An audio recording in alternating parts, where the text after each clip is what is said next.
throughout this podcast, we have done numerous interviews, whether it be talking to Tamar Slayer, James Long, or even current high school basketball players that are playing in the state of West Virginia. Well, let's take a step back now, because a lot of these guys and players have gone on to tremendous basketball careers at Marshall and WVU as well. But we'll flip the script. We'll say WVU first and Marshall, since our first guest is a WVU worker and historian, I should say. We have a historian.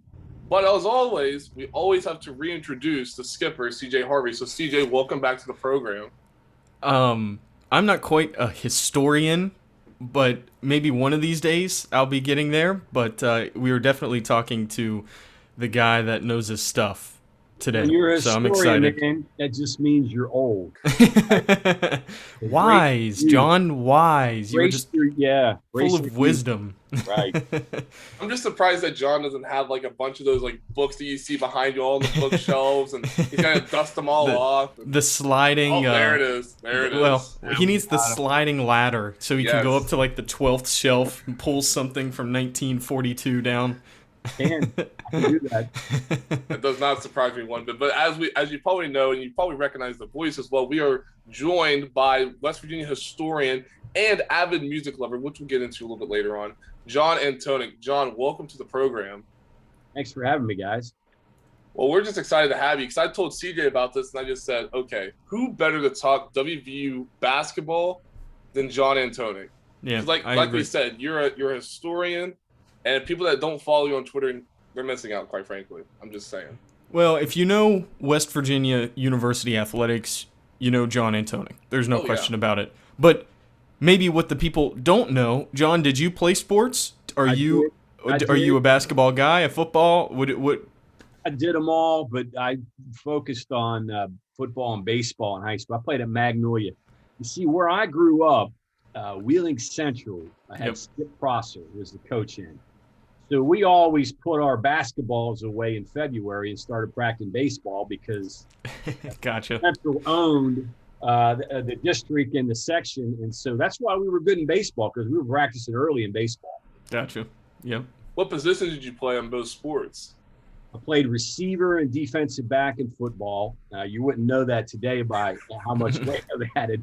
And then I played a little guard in basketball up through my sophomore year. Then I ended up focusing on baseball. I played second base in baseball. Gotcha. Very cool. Very cool. That. Yeah. Didn't know that. Well, I wasn't very good, so I try to keep it on the down low. I played sports. People that grew up with me would agree with that, I'm sure. No. What did you ever make like a state tournament run? What was the farthest postseason run that you guys made? Baseball, we got to the state championship game my sophomore year. We lost to Wayne, and I'm trying to remember who the players were then. We lost 5-4 in the state championship game. Wow. I made the playoffs in football my sophomore year, but the junior and senior year we weren't very good. And like I said, basketball, we never sniffed anything. Because after Skip Prosser was Dino Gaudio. Yeah. So, I mean, they were just, they had great coaching, and, they really, Central was really good back then. So where did they play the baseball championship? Where was Park? It was Watt-Powell. Gotcha. Yeah, which is now what? Parking lot? I don't even know what it is now. It was raised years ago. So Watt-Powell has turned into West Virginia's largest cancer center. It's a cancer research center now. That's right, yeah. Just across from the CAMC hospital. Yeah. Right. So, we played at Watt-Powell Park, and then football was obviously at the Laidley Field. At Laidley, yep, definitely. Mm-hmm. We were close to having it back at Laidley until things got shut down there. That was pretty crazy. We changed that to Wheeling years ago, but when I played, it was at Laidley Field. Yeah. So I think they should rotate it. I hope we go to a point where they rotate it again. Send it down to Bluefield for a little bit. Let them play in that beautiful stadium. Bring it to Charleston. Go up to Morgantown once. Send it out to the Panhandle. I don't know. We'll Dodgers see. Dodgers County as well. They have a beautiful Oh my gosh, stadium. it's a beautiful Brand facility. New. Yeah. I mean, that's. I don't know how many hotels they got in Dodgers County. You'd have to go to Parkersburg for that one. I think the teams would have to bring their campers for that one. Whatever, man. Yeah. Oh, I love that. I love the camper side of it. But yeah, so. All right, TK, get us back on track here. I know. We're talking about campers and Dodgers County football and high school football. I mean, we're going all over the place. Anyway, But yeah, so this is gonna be a fun show, guys. And as John and CJ already know, this is sort of like a ranking show. And I've been thinking about doing this episode for quite a while now. And since it's the 60th episode of this podcast, I just thought, okay, we could take angles from Marshall and WVU. So that's what we're doing. We're gonna get Chuck McGill on later on in the podcast as well. CJ will be with us as well. But for right now, John's with us. So we're gonna focus everything on WVU. And we're going to go down a couple of different directions. And I was really giddy putting all this together, quite frankly. So we're going to go over three main things with a couple of branching off. We're going to go over a WVU Hoops Mount Rushmore, building a starting lineup of Bob Huggins guys. He's been here since 08, so 08 to now. And then we're going to also build a starting lineup of the greatest Mountaineers of all time. Now, obviously, you can probably say two guys that are automatically going to be on the Mount Rushmore and the greatest of all time starting five. But we'll make a little bit of a twist as well. We may do both. We may do like a starting lineup of Jerry West and Hot Rod, and then just two other guys that maybe don't get enough love that could also be deserving of that starting five list as well. So without further ado, let's let the historian take over now. And John, I'll propose a question to you. Let's say it like this. Unveil your WVU Hoops Mount Rushmore. Pull up the the curtain. Pull the curtain back. Yeah, it's pretty obvious, but I think one thing you have to keep in mind. I mean, when you talk about Jerry West, he's at a place, and I think you would almost have to put him above everybody else that you put into that group, because I think when you get past Jerry West, you're talking about personal preferences. Okay. Because Jerry West was far and away the greatest West Virginia player, West Virginian, the whole 9 yards. I mean, he was in a different level. I mean, the NBA logo is modeled after him. So I think that's something you have to keep in mind. But if I were to put three other faces with Jerry West, I think I'd have to put probably Rod Hundley. And Rod Hundley was a showman. And, he was the guy that brought people into the gym. He had a presence about him and an aura. And, even today, you talk to people that were alive when he played. I mean, he just had a way about him. People would come from all over the place to watch him play. And as far as a player, I'm not sure he was as good as Rod Thorne. I'm not sure he was as good as Ron Williams. But he was a showman. He was a guy that just had an aura about him. So he would be on there. And he was a great player, don't get me wrong. I would also put Rod Thorne on there. And I think interesting. I think with Rod Thorne, I think the disadvantage that Rod Thorne had is that he followed Jerry West. He looked a little bit like Jerry West. He wore the same number. Everybody expected Rod Thorne to be like Jerry West. And as Roy McHugh, the great late writer in Pittsburgh, once wrote about Jerry West, the Jerry Wests of this world do not come in pairs. And Rod Thorne, I think, suffered from, but he was a great player. Not only was he a great outside shooter, he was a great rebounder. He was the team's best rebounder when he played.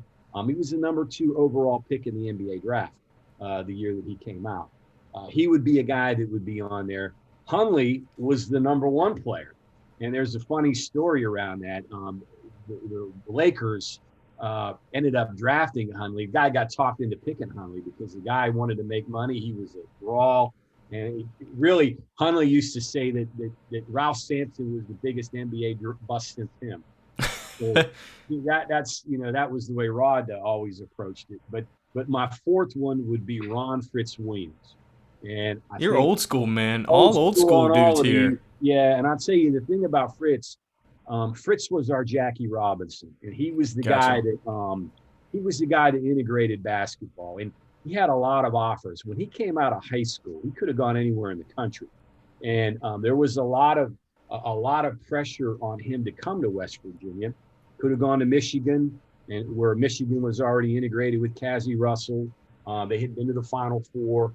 But he ended up coming to West Virginia, and they used to tell a story about Dean Smith and Michael Jordan. They used to say, who was the only coach or who was the only person to be able to stop Michael Jordan? Dean Smith. Well, they always used to joke in West Virginia, the only person that could stop Ron Williams was his coach, Bucky Waters. So Williams was a great player, had a good career in the NBA. Those would be my four, and then you could argue maybe Deshaun Butler, recently 2,000 point scorer, took him to the Final Four. You can maybe throw some other four in there, but those would be the four that I would pick from my Mount Rushmore. And you brought up a really interesting point that, because whenever I was looking through it as well, because I sort of put mine together, which we may not get into, but anyways, I sort of contemplated Rod Thorne as well, and when you look at Rod, you brought up a really interesting point that I agree with wholeheartedly, and that was he followed in the footsteps of Jerry West, and like the saying goes nowadays, especially with John Shire taking over for Coach K's job after next year, those are some of the largest shoes you will have to fill, and it's unreal the fact that, one, Rod Thorne just came in, produced outstanding numbers, got his number retired a few years back, and this, that, and the other. But you made a tremendous point. I still agree with you. The fact that he followed Jerry West, I think he still gets sort of overlooked, if that makes sense. And I do agree with that. Can you imagine the pressure that he was under? Yeah. I mean, here's a guy, he's followed. And listen, Rod Thorne had an unbelievable reputation in high school. I mean, he was known coast to coast. I mean, it would be him and Williams both had big, huge reputations because they followed Hundley and West. They were recruiting Rod Thorne when he was in 8th grade. I can remember Hundley telling me the story that they had him and they were talking to him when he was in the 8th grade. Everybody knew about him. Yeah. And he almost went to Duke, and they remember they named him a state natural resource. The legislature did that. Of course, I'm sure they had other things to worry about, but one of the things to do was proclaim a national resource and a state resource. And also, too, an important point to that was that the university got a medical school because he wanted to be a doctor. Yeah. And so all of these things were kind of happening around the time that Rod Thorne was recruited. And he was a great player here. Don't get me wrong. And look what he's done for his career. He had a phenomenal career in the NBA as an executive. He drafted Michael Jordan. Yeah. No, I think that's what's so fascinating about those three guys in particular. You got a Hall of Fame player in Jerry. You got a Hall of Fame general manager in Rod, and a Hall of Fame broadcaster. I mean, it wasn't even that they were just players at WVU that ended up having good professional careers. They went on. I mean, Rod in particular had a career outside of basketball that just, changed a lot of people's opinion of him. So, I mean, that's unique in itself. And one other thing to point out, name another athlete who had the type of career that Jerry West had as a player and then turned around and had the career as an executive. Yeah, exactly. Look at all those great teams he built Los Angeles. Yeah. Can you get in the Hall of Fame twice? Huh? Can you get in the Hall of Fame twice? I mean, look at all the great. I mean, Kobe Bryant. That's one of the great stories in NBA history. Oh, great to get in, and so no question. Yeah. What about? I've got one more. What about Mark Workman? Would be like your fifth man on the? Where does he kind of fit in? First pick. Where does his legacy kind of fit into that? He would be under consideration. Mark was a really good player, and Mark was about a 6'8". He was like a forward center type player who shot from the outside. A really good player, a player that again was recruited pretty heavily. Came to West Virginia. They had some good teams. The best team in '52, got upset in the Southern Conference tournament semifinals. Did not make the NCAA tournament. Back then, only the conference champions made the NCAA tournament. That team finished in the top 10. He was a really, really good player. I would say that he probably, in my opinion, would fall just a little bit below those four, in my opinion. And gotcha. I would put Deshaun Butler among modern players would be a guy that we consider, and possibly Will Robinson too, who played in the late 60s and early 70s. Yep. I can see the graphic now. It's like whenever they used to have the 4-team playoff, they may still have it this year, who knows. But anyway, it's like when they have the 4-team graphic up, you got all 4 teams, and right below you got the 5th and 6th people. John has his Mount Rushmore, and right below you just and then the 5 and 6 spot. Mark Workman, Deshaun, Will Robinson. You're just like guys that just missed the cut. Yeah. Well, now we're talking about players. If you wanted to talk about people, I would put Bob Huggins on there too. Could you almost make the case? What kind of player was Fred Schaus? Fred Schaus was a tremendous player. Yeah. Fred Schaus played in the NBA. Fred Schaus played in the first NBA All-Star game. I did not realize that. No, Very he cool. was an excellent player Yeah. and an excellent coach. Yeah. As far as a player coach, I would probably put Fred Schaus number one. Yeah. Then I would probably rate Bob Huggins behind him. Yeah. Gail Catlett was a good player, a role player, a defensive player. He used to say that he was Rod Thorne's protector. He was the enforcer. Interesting. Back then, they had players like Mike Ditka and Pitt, and these guys were out there to try to rough up the top scorers. Yeah. That went on in the game back then. Yeah. Catlett was that kind of player. He was that kind of player for West Virginia. Everybody had that guy to protect your best players. But that's how I would probably rate those, even though we're not talking about that. Yeah, very cool. Very cool. CJ, who would be on your Mount Rushmore? Yeah, I think I'm going to cheat here a little bit. I think it's going to be a different, like my definition of Mount Rushmore is going to be a little different. Like you said, Jerry, I'm going to go Hot Rod because I think he brought a flair to the game that is just unmatched. Deshaun, and then my fourth is Huggins, and it's going to be not the old Huggins, it's going to be the new looking Huggins, the older Huggins. Like I think if you were going to pick four people who mean the most to West Virginia basketball over the time of West Virginia, over the career of 100 plus years. What's the year? 125? Wait, what year did we just hit of West Virginia University athletics? Well, Reese, you mean as far as sports goes? Yeah. A couple years ago, we had 125. Yeah, 125. Yeah. So I would say over that time, I would say those four are the four that I would put up there on the Mount Rushmore. Well, if you weren't just talking about players, Huggins definitely. As to what he's done, no question. I would have him in there. Yeah, good deal. So mine, I agree with John with three people, and that is Fritz, Wes, and Hundley. And obviously, I agree with you as well, CJ. And I was with Deshaun just because of the way that Deshaun just ultimately took over the game his senior year. 6 game winning shots, led WVU to the first Final Four since '59. I mean, numbers don't lie, but also, John brought up a lot of interesting points with Rod as well. So, and again, I contemplated putting Rod Thorne in as well. John, we about had the exact same Mount Rushmore. I about went old school as you did as well. So, yeah, I had the chance to meet Rod. I mean, the guy is he definitely remembers his roots coming from Southern West Virginia and Princeton, but I mean, the guy is just sharp. It's not like he's older, but the guy doesn't sound old. You know what I mean? The guy is just sharp, and you can talk to him about anything, and the guy just can recall memories like nothing. So well, he's seen the world. Yeah, that's the truth. Exactly. Seen the world. So, all right. On to the next topic that I said that we would be diving into, and that is building a starting lineup of Bob Huggins guys. John, who makes the cut for your 5? Yeah, that's a tough one. Obviously, Deshaun Butler and Javon Carter are two. Those are the two no-brainers, I think. Me personally, I don't look at stats. I'm not looking at the top scorers. I'm not looking at the top rebounders or the best playmakers or steals or that. I want winners. I want guys from winning teams that do things that help you win. Butler was the number one winner, I think, Huggins had. I mean, how many game-winning shots did he make in that Final Four year? To me, he's the guy you wanted the ball in your hands. Other than Jerry West, I'd want Deshaun Butler to take the last shot of any guy that ever played here. So that's a no-brainer with Deshaun. And look at how much better Deshaun got during his career, particularly during his time with Huggins. Huggins demanded a lot from him, and Deshaun delivered right up until the time he blew his knee out, which was a shame. Javon Carter was another guy. Javon Carter had hardly any offers coming out of high school, and Javon put in the time and put himself into the position where he is today as a player. And what a tough player. And I mean, the guy went to 3 Sweet 16s. So, I mean, how could you not include him?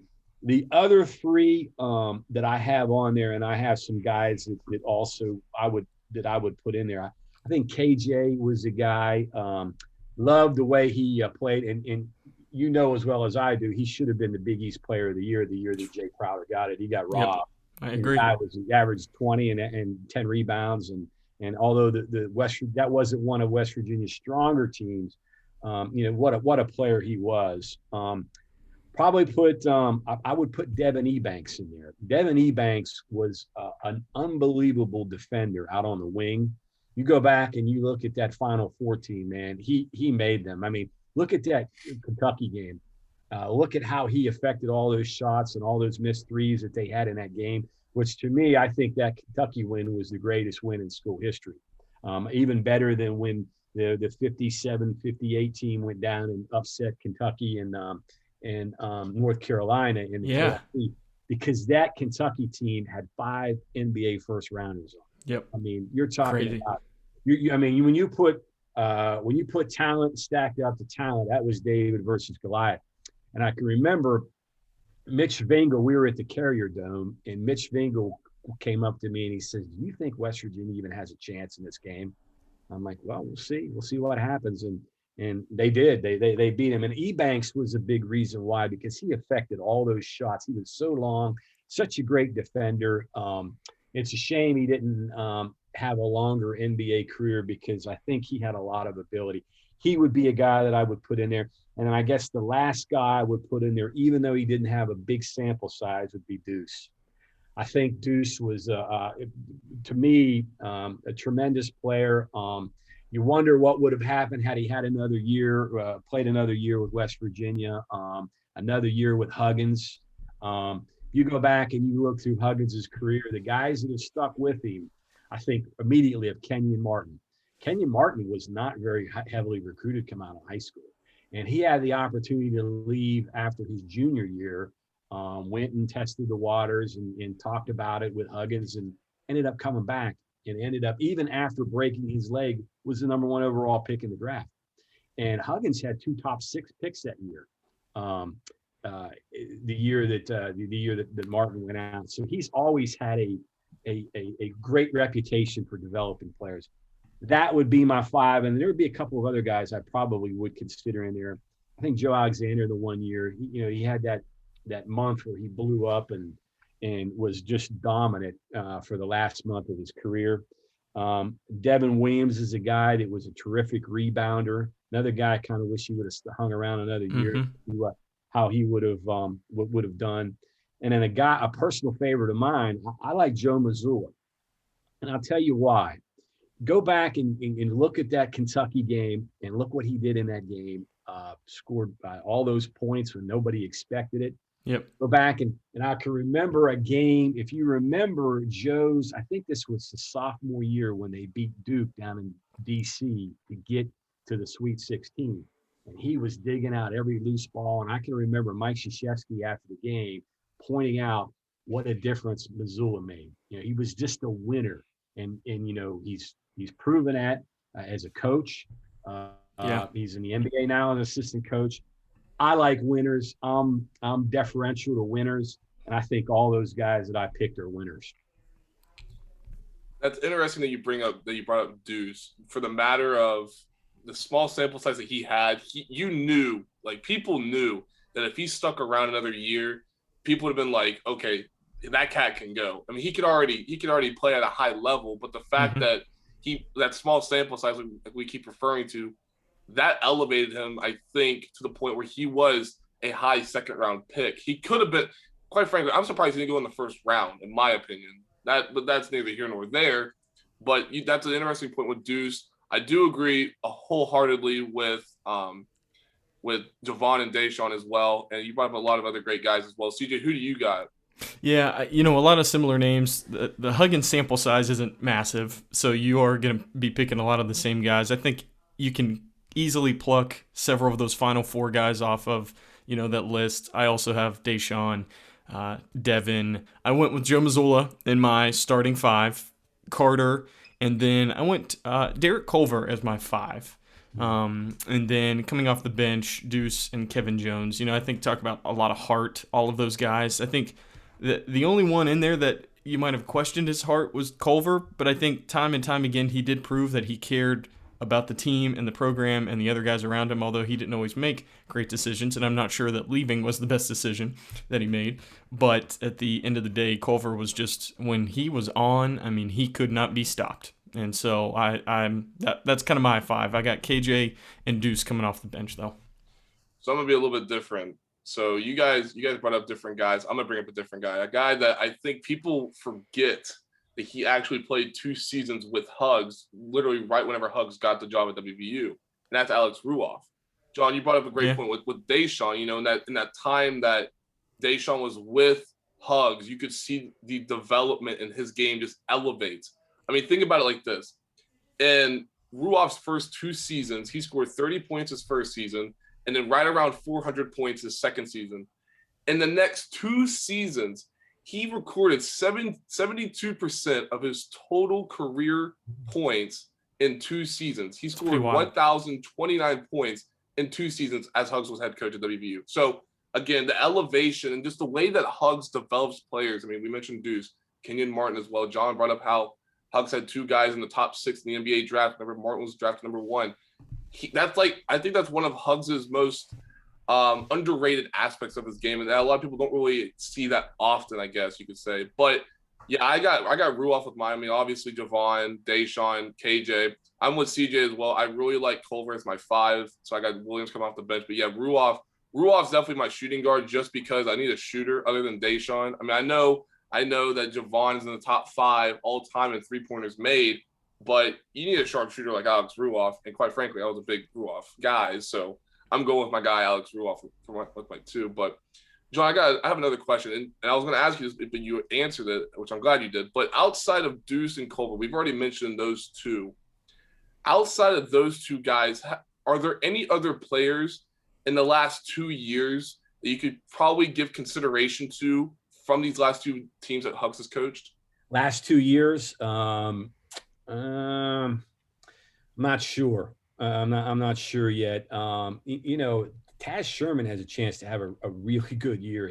You know, also Sean McNeil is a tremendous shooter. I think he's very similar to Ruoff in terms of streaky and can get on a roll and make a lot of shots. Those 2 guys, I think Taz has a chance to have a really big senior year. Jalen Bridges is another guy who's developing and emerging. So we'll see what happens down the road. And I tweeted this yesterday, you know, I was surprised at how well Cottrell was moving. I walked out into the Coliseum to take a little break, and they were running basketball camp. And for a guy who's coming off an injury like he had, he was moving around pretty well. He was actually running around on the floor with the kids. I think he was refereeing the games. He was the little kids that were out there. But I was surprised at how well he was running around. So that's encouraging for West Virginia fans. You know, another name I was going to bring up and mention is another winner, another guy that I like was Darius Nichols. And he only played 1 year with Huggs. Yep. But Nichols falls into that category as a guy who was a winner and, you know, not overly athletic, but, you know, he was always around making winning plays, winning decisions. And it's apparent now he's a head basketball coach. You know, he's got a bright future ahead of him. Those are the kind of guys that I've always kind of gravitated towards. And Huggins has had a lot of them. And you know, we've had some good basketball moments in the last 14 years for sure. Well, here's another question, but similar to the last one I just asked you, but instead of 2 years, let's go back to 2008. And when you look at these guys, outside of the guys that we have just mentioned over these last few minutes in regards to our starting 5, who's the guy that immediately comes to mind to you that Huggs' as coach that just gets overlooked anytime that we have a discussion like this? A guy that gets overlooked that Huggs has coached from going back to 2008. Yes, sir. Maybe Ruoff. I think you make a good point about Ruoff. You know, didn't he have 36? And Huggins used to always tell that story about he made like his first 7 or 8 shots, and then he went on a dry spell. And Huggs says, "Okay, that's enough. Quit shooting." I think that was the game. I think he might have had his career high. Alex was a guy who really, as you mentioned, you know, he really blossomed and developed under Huggins. But he's had a lot of those guys. Usually, anybody that sticks around with Huggins for longer, the better. Is a better player because he's, you know, fundamentally, you know, he learned this from his dad. He learned how to teach the fundamentals, and you drill them and you drill them and you drill them. And he, you know, and he wants those guys that are hard workers. He wants tough guys. And I think those are the things that's been the formula for success for him going all the way back to Walsh College during his days at Akron. I can remember him telling me the story about his first year at Akron. He went out and recruited half the football team. And when they went and played the year that they went and played Michigan in the first round of the NCAA tournament, when they had all those great players. I mean, he was playing the tight end on the football team at like 6'3", 6'4", and they were hanging right with them. That's the kind of guys that he likes, and that's the style that he's played, and it's been successful for a long time. That's actually really interesting. That's just a typical Hug story too. I mean, that just seems like a very typical Hugs thing to do. Yeah. Yep. But lastly, let's go over this, and I'm interested to hear this because I have a surprise as well with mine. But John, outside of, I mean, we obviously know the obvious with Jerry West and Hot Rod as well, but build a starting lineup of the greatest Mountaineer players of all time. Yeah, thought about that too. You know, if you would have caught me cold on these, man, I don't know which direction I would have gone. You have to think about these because you're talking about a long period of time. And remember too, you're talking about different styles of play. Mm-hmm. You know, years ago it was a big man's game, and West Virginia didn't have many big men. Really, historically, they don't. Yeah. No, you go back and you look, like you mentioned, Mark Workman. Mark Workman was a big guy, but he really didn't play like a forward or like a George Mikan or a player like that. He was more of a shooter from the outside. He didn't score close to the basket. West Virginia, if you go back in its history, is probably more suited for the modern game. Yeah, the guards. It was. Yeah, I mean, they were running, when George King was a coach, they were running motion offense, the stuff that John Beilein was. They didn't have a lot of set plays. They would run fast break any chance they got. They didn't, he wasn't sitting in the huddle drawing up intricate plays. Gail Catlett, the style that he ran was an up and down running style. Catlett was masterful. One of the things that he did that was so interesting was early offense. He always felt that if you could get the numbers, that you had a better chance of scoring in transition going 4-on-3 or 3-on-2 than you would having a team set up 5-on-5.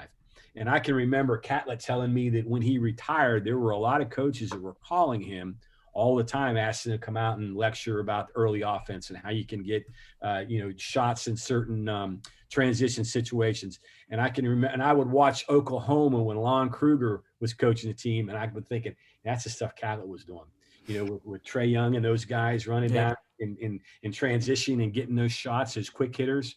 Man, that was Gail Catlett. That's what West Virginia did, and they had those guys like that. So to get back to my all-time starting five, I don't have a center on that all-time five. It's mostly guards and perimeter players. Yeah. My center on my all-time five would probably be West or Thorne. And again, those guys, the other thing that's interesting about Jerry West is that Jerry West did not develop as a guard until he got to the pros. Interesting. And they used to tell the story that when they would go down on the break, that Jerry always attacked the rim from the left side, going to the right with his right hand, because that was his strong hand to get to the rim. Never from the right side going to his left, because he didn't develop his right hand or his left hand until he got in the pro game, and he had to. Wow. He was more of a forward in college than he was a guard. And it's interesting because, they have the most outstanding guard award named after Jerry West. When he played at West Virginia, he played around the basket. I mean, he had those long arms. He could jump over people, tremendous athleticism, played above the rim when not many players in that era were playing above the rim. And Rod Thorne was similar. Long arms, good rebounder, good wing shooter, had a kind of a funny release if you watch the film of Rod Thorne shoot. But he was so accurate. And I know that when they needed a rebound, Thorne was the guy that went and got the rebound. Those two, Hundley, of course, we've talked about Hundley as a showman. Hundley was a good player, no question about it. I don't put him in the same category with Thorne and West as far as players. Interesting. The thing about Hundley, if you go and you look, he was about a career 35% shooter. He scored whatever it was, more than 2,000 points. He probably took 2,000 shots. Now, some of them may have been off the top of his head. Some of them may have been punted. Some of them may have been hook shots from half court. But in those count as shots. But as far as a shooter, of the great players, he had by far the worst shooting percentage. That's hilarious. Anybody. He wasn't concerned about shooting percentages in his No, career. that wasn't part of his deal. It was, the type of shot, I think. But I remember Hundley used to joke. He used to tell me that Fred Schaus got a kick out of it, and he'd say, "I don't care what you do when we're up 20.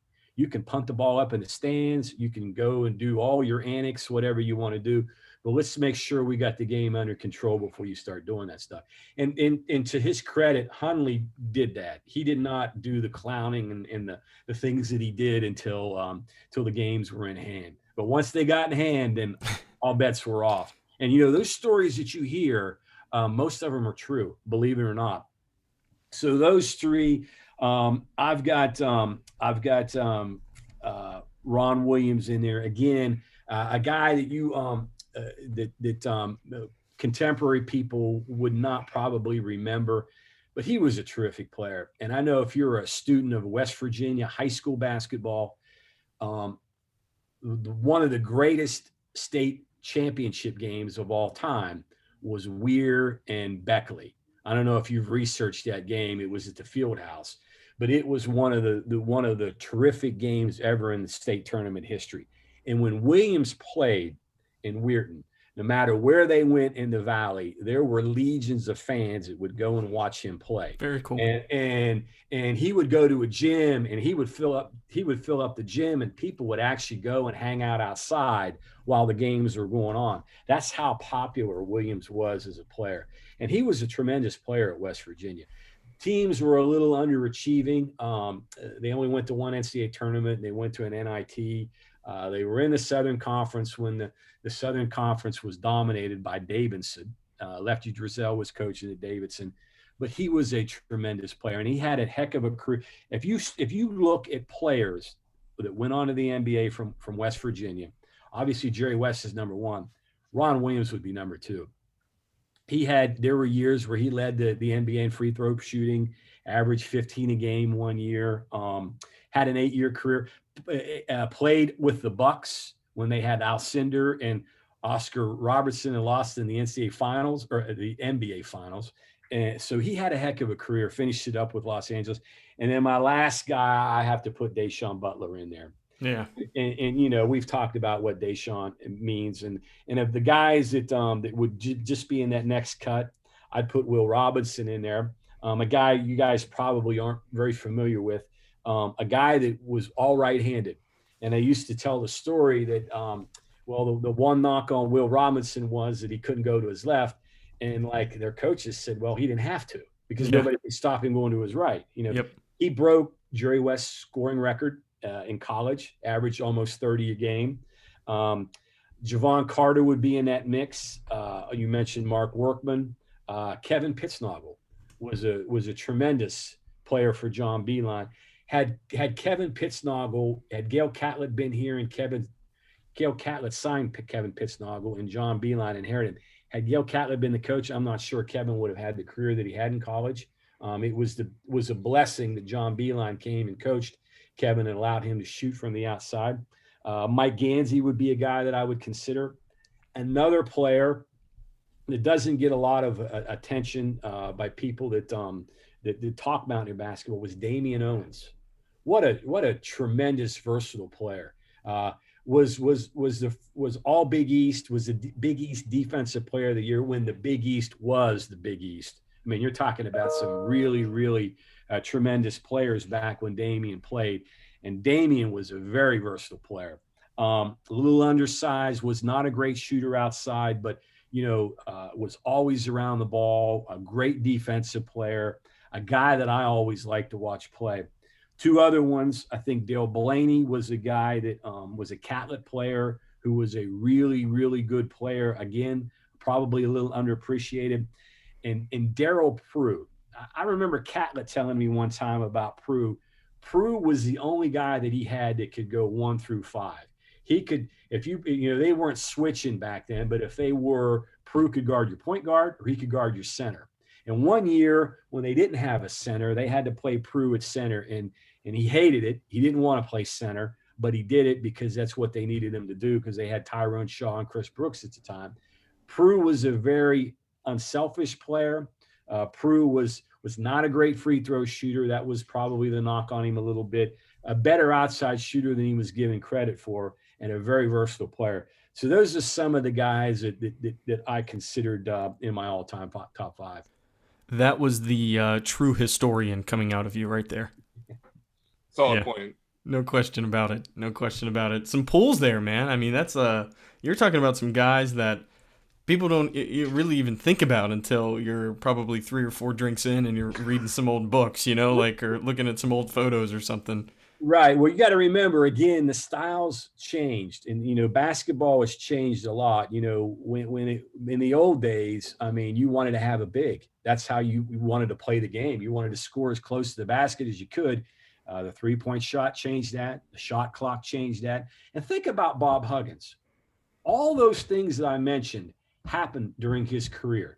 Think of all the adaptations he's had to make from the time he started to where he is right now. True. I mean, because today, you guys follow basketball. I mean, what is it? It's a ball screen game. Catlett used to run a play with Chris Leonard where he would run multiple screens and run from one side to the other. And you don't have time to do that today. Yeah. Shot clock's going to expire before the time that you run through all of the different variations of that play. And it was a brilliant play. And he'd run through different screens. And if Chris didn't have a shot, he'd dump it inside. You can't do that today. Yeah. Interesting. Yeah, that's like going through ski poles. Right. Some training exercise. Wow. Okay, well, I'll give my 5. And we can keep moving. But my best all-time, not as long of a list that John has, but Jerry, of course, Hot Rod. But it sounds like this has been a good discussion about Hot Rod because you're you're giving some more detail into that era of basketball that I guess I just didn't fully comprehend about where the true comparisons are with Fritz and Rod and Hot Rod, So that's interesting. Well, I'll tell you a quick story. They used to tell when Hundley was a senior, and Jerry was a freshman. The freshman beat him. Yeah. Okay. Wow. Yeah. They had a scrimmage and that type of thing, and that freshman team. Willie Akers was a guy. I love Willie Akers. A classic name in high school basketball in Virginia. And Willie, I asked Willie. I said, you had a bunch of people recruiting you out of high school. You could have gone to Virginia and been a star like Buzzy Wilkinson, or you could have gone to Wake Forest. Why did you come to West Virginia? He said, I wanted to come to West Virginia. I wanted to play with Jerry West because I wanted to win. That's what these guys wanted to do. They wanted to come here and play at West Virginia and win. And they did. That's what they did. They won. Yeah. Well, when Willie was coaching, Logan, right there with the Lakers of the high school basketball. Absolutely. So, to finish out my list, Deshaun, Carter, Javon Carter, and then I went Devin E Banks. Devin was just, an athlete, unlike, at the time, he was just a freak of nature. And then, Mike Gansey had a lot of heart, a winner. And then Jared West, I think Jared West had a lot of heart, and he came up clutch in one of the biggest moments in West Virginia basketball history. Well, he made that shot, and if you ask Huggins, he said, if it wasn't for Kenyon getting his finger on the ball, it would have crashed off the backboard. Anytime Huggins bring that up, and that's the first thing he'll say is that, Kenyon slowed it down so it'd go in off the backboard. That's great. So, yeah, that's awesome. So, but that's my list. So as I said, I have a surprise. So I twisted my side of it up. So you guys gave a great list, very compelling and very understandable as well. I mean, John, obviously, as CJ said, brought the historian side of you definitely came out and was unleashed. We appreciate that. But with that being said, I'm going to take it from a different angle. And this is why. Because this podcast revolves around hoops within the state of West Virginia. And a lot of the people that we've talked with, especially CJ and I, have been with high school athletes, especially athletes that are going into their sophomore, junior, senior year this year. And, it's really interesting just to get to know them and everything else. But taking the angle of West Virginia natives and making a list of guys that are from West Virginia and played at WVU, I think would make a great list as well. So I want your guys' critique on this. John, obviously the historian side of you can come out as well. We'll allow it. But obviously, you got to go Jerry West. That's my number one guy. Then I'm going Fritz Williams, Rod Thorne, and then my big guys. This is a no-brainer for me. I'm going with Warren Baker, the White Sulphur Springs native, scored over 1,500 points up here in Morgantown, grabbed 1,070 rebounds as well, wearing the gold and blue. And also, I found this very interesting whenever I was doing his bio, and that is he is the only player in school history to lead WVU. Oh, yeah, he's the only player in WVU history to lead his team in rebounding in each of his 4 seasons. So I thought that was interesting as well. Along with that, him and Jerry are ranked as still the only 2 players in school history to score more than 1,500 points and grab 1,000 rebounds in their career. So I think Baker, especially the career that he had down in the White Sulphur Springs area, he was a tremendous player. And then a guy that John brought up as well, I mean, he's got a verb named after him, and it's a no-brainer. Kevin Pittsong. You just got Pittsong. And I mean, he's a guy as well, played at Martinsburg, had a great career under Dave Rogers as well. Great, humble guy as well. I recently listened to a podcast with him as well. Very humble guy, very appreciative of what happened here, but also doesn't really like to reflect, which is fine. And not a lot of people do. And that's the important part of it. But, you know, like John said, you know, the aspect of that he was brought in by Catlett and then Beeline shortly took over. And then the question just poses, you know, if Beeline didn't take over, would Pittsong still have the career he did? The answer would be no. The answer would be no. And I agree with John wholeheartedly with that. So, again, I took a different angle with that. I'm open to the critique, especially from the historian himself.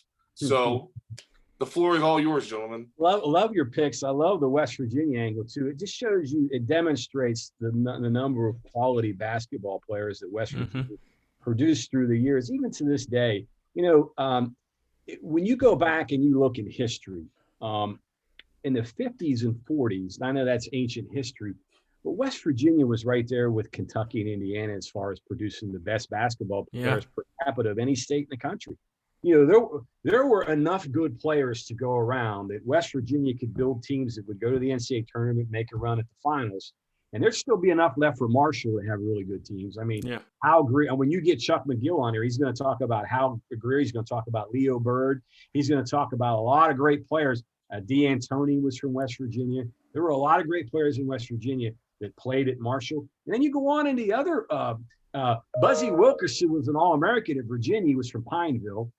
Chuck Noe at Virginia Tech lived in Charleston. I mean, half the Charleston High team started for Virginia Tech. They always say that had West Virginia recruited Chris Smith and gotten him, they would have won the national championship the year they lost to Cal. Wow. And I can remember telling Fred Schaus about that. And Fred said, well, yeah, that's probably right. But if Chuck Noe would have gotten Jerry West, they would have probably won the national championship at Virginia Tech. But that's the quality of players that West Virginia has developed through the years, right up to today. I mean, you know, to me, I think that maybe not quite what it used to be. And I know they used to tell the story, too, that Bucky would tell me this story that when he would go and recruit, they'd have him go someplace, wherever down in the southern part of the state. This is before the interstate highways, and he'd get there and he'd be all sick from driving the 2-lane roads and stuff. And they say, well, the next Jerry West is down here. And he said, no, there weren't any more Jerry West. So, but my point being is that the state of West Virginia has a very, very good basketball reputation for many, many years. And I know that the old timers used to tell me that when they would go to New York City and they would play in the tournaments there, all of the big name New York writers, Dick Young, Jimmy Breslin, all those big guys that wrote books and everything, they would say, listen, other than Kentucky, West Virginia had the best basketball reputation of anybody in the country back then in the 50s. And it was true. Yeah. Final question. I do have one more. Is the 1942 NIT overlooked? Is that a memory that more Mountaineer fans need to know about? Yes. Yes. And I'll tell you why. A couple reasons. Number one, it was all West Virginia players or players that within a 50 to 100 mile radius of Morgantown. They didn't have any scholarships. The players back then, and I know you have a question along that kind of plays into that, but you got to remember, West Virginia was not a basketball school until that year. Dyke Racy who got out of coaching soon after that and went to run the Greer Corporation and made millions doing that, had a team that really started basketball in the state. And I know that the guys afterward, said that they would listen to that team on the radio. It was the first time the games were ever on the radio, make that run in the NIT tournament and win the national championship. And they said, I'm going to go out and play basketball. Wow. That really started it. Gotcha.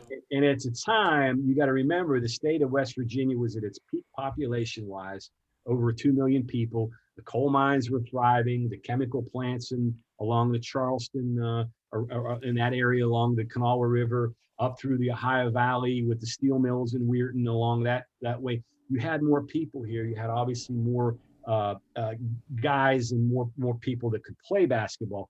That team started it. And after that season was the first year that West Virginia began offering scholarships in basketball. Those teams were made up of football players and baseball players and whatnot. So to me, I think when you talk about basketball, that's where it starts. At WVU anyway. Interesting. So just to go off of what John just said, for just historical reasons, 9 of the 11 players were from West Virginia. The other two, the other 2 were from New Jersey. But yeah, I that's an awesome story, John. One of those guys went and died in World War II, didn't he, or something like that? Like yes. Crazy story. I've always considered writing a book about that season because there were a lot of interesting things about that team that people don't know about. First of all, Dyke Racy made like $2,500 a year coaching that team. Wow. I mean, it was like he made more coaching high school basketball. That's true. That's a true story.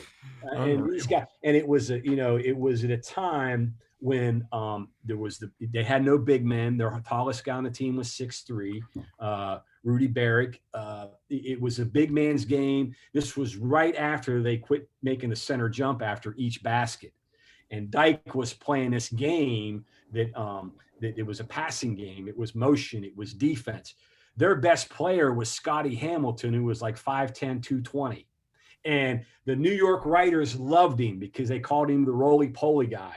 And Scotty Hamilton, he did not look like a basketball player, but he could get up and down the floor. He was athletic. He was from Grafton, another West Virginia guy. Yeah. And the New York writers loved him. I mean, you looked at this team and you're like, this team is in the NIT playing against Kentucky and Long Island and Western Kentucky, and they went out and they beat them all.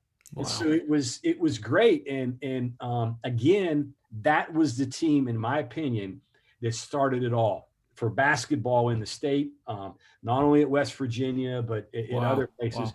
And one other point to make, think about all of the terrific coaches, high school coaches in the state of West Virginia that came after that. You know, you're talking about D'Antoni and Everett Brinkman and the guy Van Meter. I mean, these are some of the greatest coaches ever.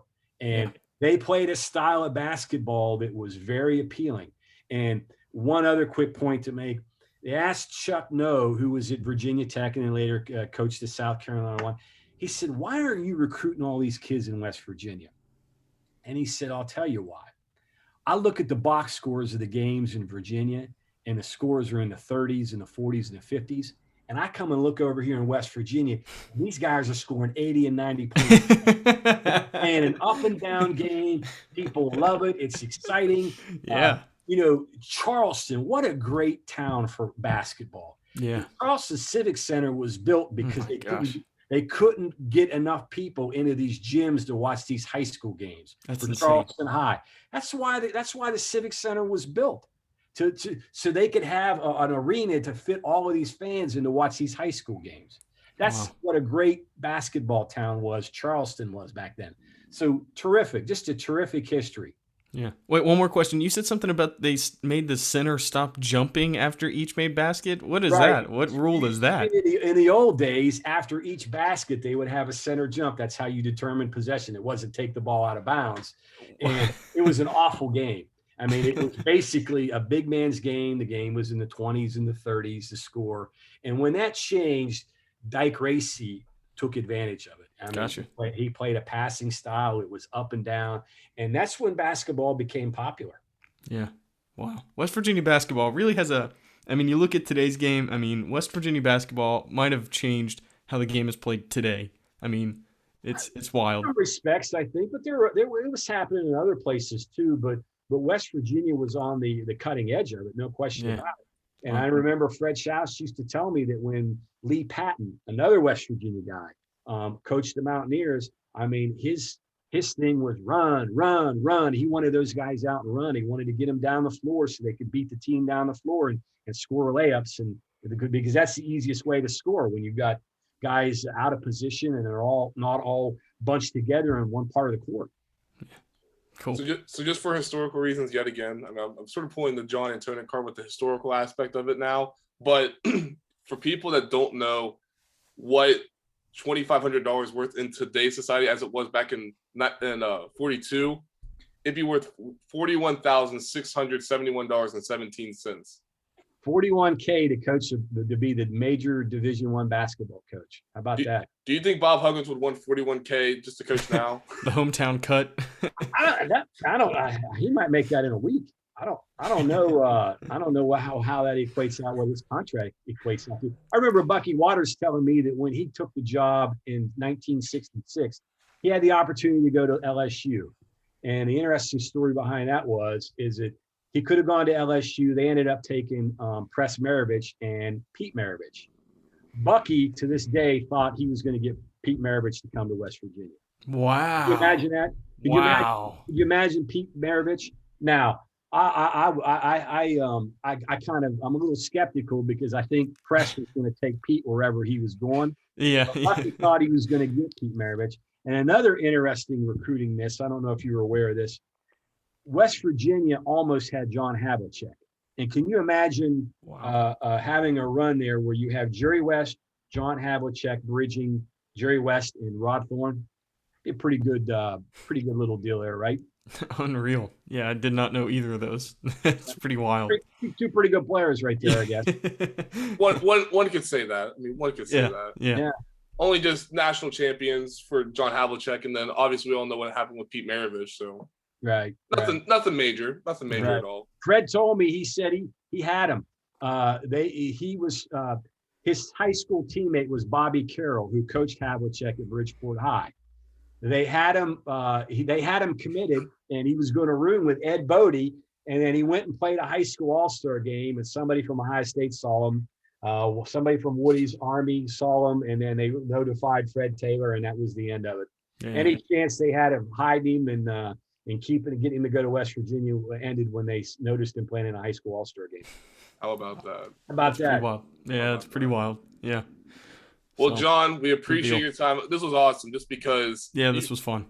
So much information. I'm just like, at one point I was trying to write stuff down, and at that point my hand just started cramping. I'm just like, I can't keep up. I thought you guys were going to ask about the hoops guys who played other sports. Wasn't that one of the questions you had? Oh, that was. You're probably running overtime on this now. That was one of them. I forgot about that. Squeeze in Chuck McGill's stuff with Marshall. I'm sure he's got some great stuff too. Well, just real quick. Who would be? Give us a couple guys that played both football and basketball at WVU. I can think of one of them, but who are some guys? There's quite a bit. But Rod Thorne played baseball, and he always said that that was the sport that he loved. He got hit in the head with a baseball. Wow.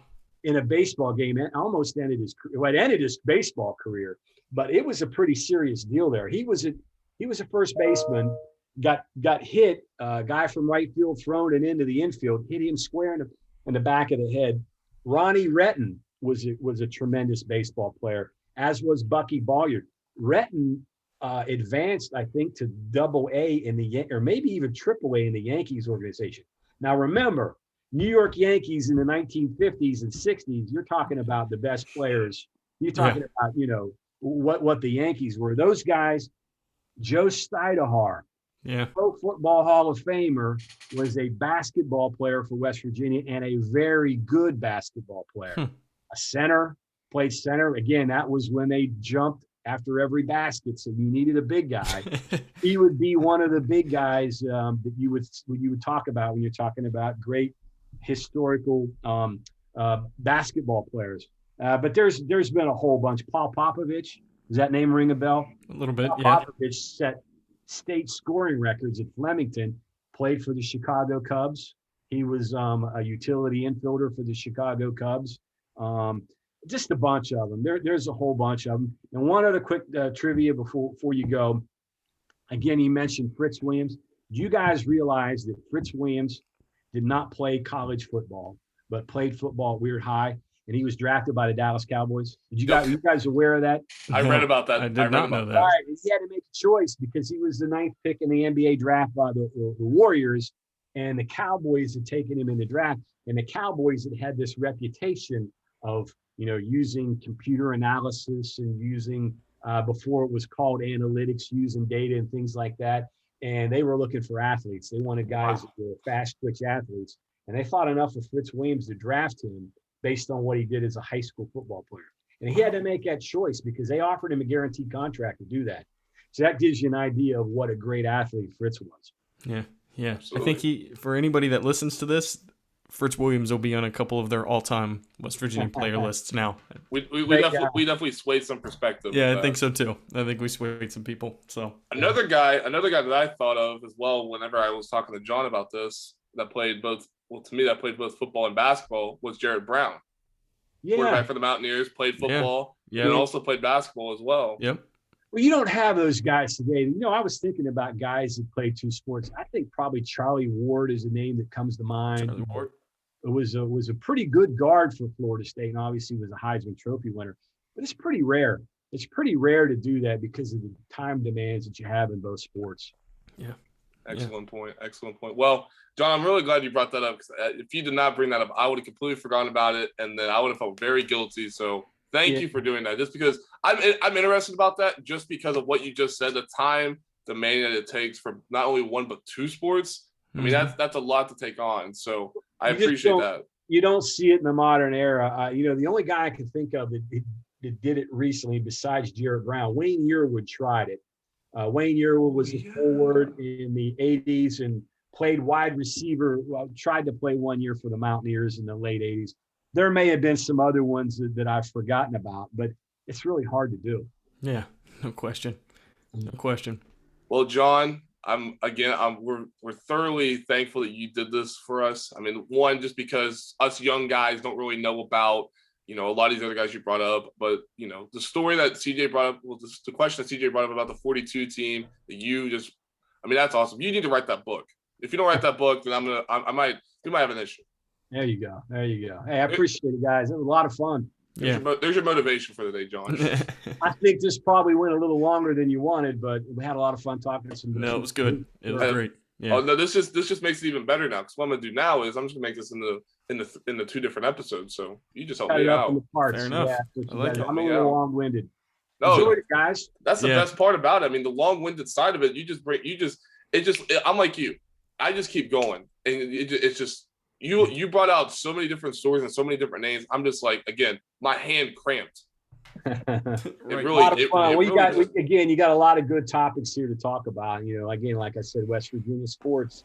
It's people are passionate about it, and West Virginia does have a really good high school basketball history. Yeah, they do. So absolutely. Well, John, thank you, man. Yep, appreciate thanks, John. It, guys. Thanks for having me. Absolutely. All right. That will conclude episode 60. So we're going to do this now. So since we went a little bit longer, we're going to go into different episodes. So this was episode 60. The next one with Chuck McGill will be 61. And then CJ and I may come back for another episode for 62 just to talk about prep players, obviously, because there's a lot of other great guys within the state of West Virginia. So we may explore that. We haven't talked about it. We got to talk to our PR guy and we got to talk to the manager. You guys know how it goes. It's just a long branch. But anyway, again, we want to send a special thank you to John Antonik for doing this for us. Again, even though we went a bit longer than expected, totally fine, just because, like John said, there's such a rich tradition and rich lineage as well within the state of West Virginia that I think a lot of people don't really understand what went on, especially early on with that 42 team. So special thanks to John with all the information he provided for us. And without further ado, that will conclude this episode. Again, you can subscribe to the podcast on YouTube, Apple Podcasts, and Spotify. And follow me on Twitter at Taylor_Kennedy7 with all the latest news and updates regarding this podcast. And again, we will catch you all next time on episode 61 of Hoops Across the Mountain State. Stay safe, and thank you all for listening.